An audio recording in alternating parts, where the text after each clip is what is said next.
Hello, today is Friday, March 10th, 2023. I'm Joe Schmidt from TC2, and this is Staying Connected.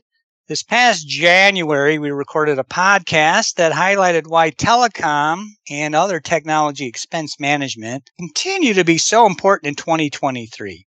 TEM is vital to enterprises, but it is proving to be a tough industry to stay on top of because TEM has experienced a lot of changes over the years. Now, while the major providers keep adding to their service offerings to cover more spend categories and support options, it's also an industry that has many mergers, acquisitions, and venture capital investments. So today, I'm joined by my fellow TC2 director, Theresa Knutson. Theresa has a lot of knowledge and experience in the TEM space, so she's going to provide some updates on recent goings-on in the TEM market. Hey, Theresa, welcome back to Staying Connected. Thanks, Joe. It's great to be back.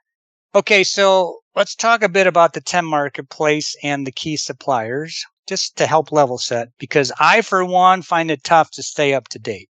Of course, that's a great idea. Gartner's last TEM market guide was published in December of 2021. And at that time, they provided assessments on 7 global providers. That was Kalero/MDSL, which is one company, CAS, NTT, Seicon, Tango, AssignNet, and Brightfin. Kalero/MDSL, NTT, Seicon, and Tango all have had a long acquisition history, and so long I won't go into the details on that. CAS is a global TEM that has experienced really just organic growth on a single platform, so no acquisition history there. The new AssignNet was also assessed during this review, and it has its roots in Latin America. It has a proprietary cloud-based APaaS application as a service platform called WayFast that leverages what they call RPA, robotics process automation. And the newcomer on the 2021 list was a company called Brightfin, which is a VC-owned TEM that was formed by combining MobiCord, Mobile Solutions, and Visage. Brightfin is built natively on the ServiceNow platform, so that's a bit of history of the 7 major players.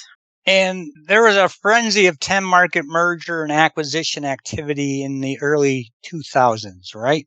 Yeah, it was a dizzying time for sure in the early 2000s. And I look back at the market reviews that I did from 2011 to 2018, and most of those company names that existed at that time are long gone. I mean, Profitline, Tailwares, Rivermine, Insight, which is Zygo, on and on of, a Sentinel.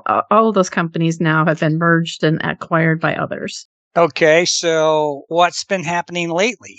Well, 2 pieces of news. The first one is a change that happened at the end of January 2023 when Kalero/MDSL announced that it was rebranding to reflect simple clarity of the product. It would now just be known as Kalero. They also have a new logo and a new name for their platform just called Kalero.com. Well, that sounds like a good plan. Agree. I think Kalero/MDSL is owned by Oak Hill Capital and Riverside Partners. And Kalero was formed a while back with a combination of Verimark, Pinnacle, Movero, and MDSL had some acquisition history with Telesoft. So Kalero and MDSL merged in late 2019, and the combined name was literally Kalero/MDSL. So I think the simple rebranding to just Kalero is a really good thing. So what else is happening in the TEM market? Oh, big news this week. The big news is that AssignNet is buying Zygo, which is NTT's TEM business unit, which they call CLM, or Communications Lifecycle Management. And this announcement just hit the news on Wednesday. The interesting thing about this transaction is that this means that NTT will no longer be in the TEM business.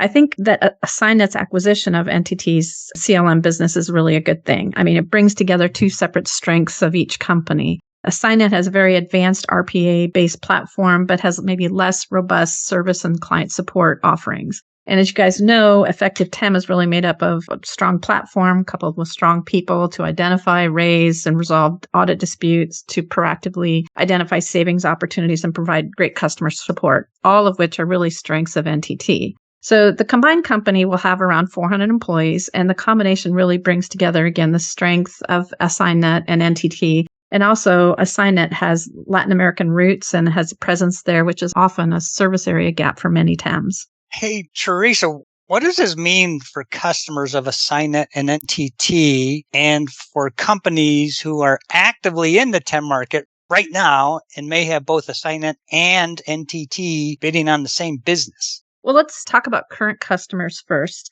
I'm sure that the AssignNet and NTT account teams have reached out or will be reaching out soon to discuss this transaction with you. And I think in the short term, things will be status quo. And I think it's very critical to stay in touch with your account teams during this process.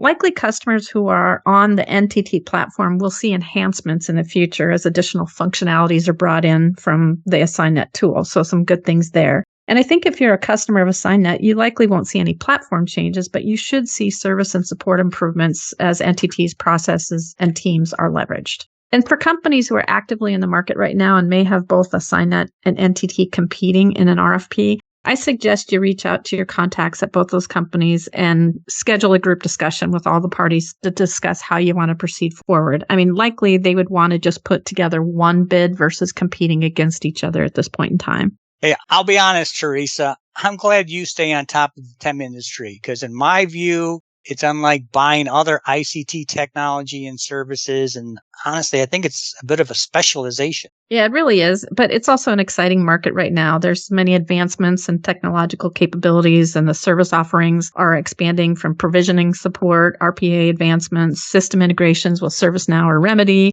as well as bringing in more expense categories that can be managed, such as cloud. So I think it's really an interesting time. And I think this means that the vendor market is narrowing just a bit from 7 to 6, but I think it's strengthening the global coverage and capabilities of the providers out there. Okay, thank you, Theresa. If you'd like to discuss the TEM market further, or if you have other concerns about your technology expenses, we are here to help. You can contact Theresa, me, or any of our LB3 and TC2 colleagues by giving us a call or sending us an email. You can also stay up to date by subscribing to these Staying Connected podcasts, by checking out our websites, and by following us on LinkedIn.